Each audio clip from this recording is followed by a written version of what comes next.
This is very essential for roles like investment banking, equity research and in fact corporate finance. बहुत ही ज़रूरी है अगर आप किसी भी कंपनी की परफॉर्मेंस को इवैल्यूएट कर रहे हैं एंड जब आप इन्वेस्टमेंट डिसीजंस लेने जा रहे हैं। आपको एक्सेल की मास्टरी होनी चाहिए because you are going to use Excel every day of your life. आपको वेरियस टाइप्स ऑफ रिपोर्ट्स लिखने की जरूरत पड़ेगी, equity research report, pitch deck, memorandums. Top 10 skills to learn in finance. Finance एक बहुत ही वास्ट फील्ड है and इसमें आप क्या स्किल्स लर्न करेंगे actually depends upon your career goals. पर फिर भी let us talk about the top 10 finance skills that are very valuable across various roles. सबसे पहले आता है financial modelling, building models for valuation, businesses की फोरकास्टिंग करना एंड उन्हें डिसीजन मेकिंग में हेल्प करना। This is very essential for roles like investment banking, equity research and in fact corporate finance. दूसरी स्किल है accounting and financial statement analysis. आपको balance sheets की समझ होनी चाहिए, आपको income statement, cash flow statements, इनकी लिंकिंग समझ में आनी चाहिए। ये बहुत ही ज़रूरी है अगर आप किसी भी कंपनी की परफॉर्मेंस को इवैल्यूएट कर रहे हैं एंड जब आप इन्वेस्टमेंट डिसीजंस लेने जा रहे हैं। तीसरी स्किल वैल्यूएशन टेक्निक्स।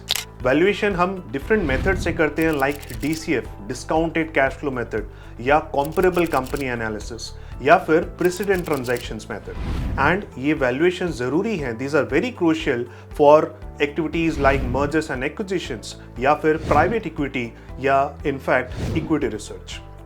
चौथी skill investment analysis, understanding financial markets, different asset classes and कैसे पोर्टफोलियोज को मैनेज किया जाए। This becomes very important and इससे आपको मदद मिलती है कि आप कैसे स्टॉक्स को पिक करें, कैसे वेल्थ मैनेजमेंट करें और या फिर कैसे ट्रेडिंग करें। Fifth skill is risk management. आपको फाइनेंशियल रिस्क की समझ होनी चाहिए, मार्केट रिस्क क्या है, क्रेडिट रिस्क क्या है, ऑपरेशनल रिस्क क्या है and this is very important for roles in banking या क्रेडिट रेटिंग एजेंसीज या फिर ट्रेजरी रोल्स।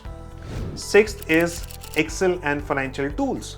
आपको एक्सेल की मास्टरी होनी चाहिए because you are going to use Excel every day of your life.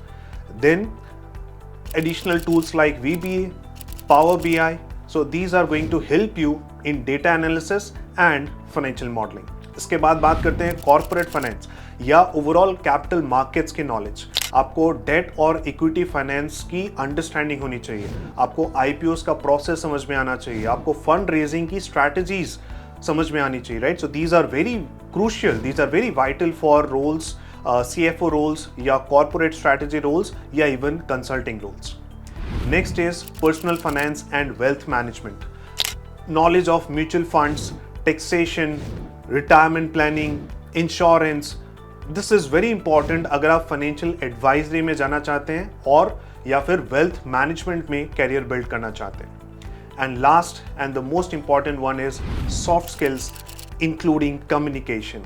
So report writing, आपको various types of reports लिखने की जरूरत पड़ेगी, equity research report, pitch deck, memorandums, explaining some financial concepts to non finance stakeholders. आपको उनको समझाना आना चाहिए प्लेन लैंग्वेज में, सिंपल लैंग्वेज में एंड ऑल्सो नेटवर्किंग। ये सब रोल्स, ये सब स्किल्स क्रिटिकल है जब आप क्लाइंट फेसिंग रोल्स में जा रहे हैं जैसे कि इन्वेस्टमेंट बैंकिंग या फिर consulting. So these are the top 10 skills that you should learn in finance.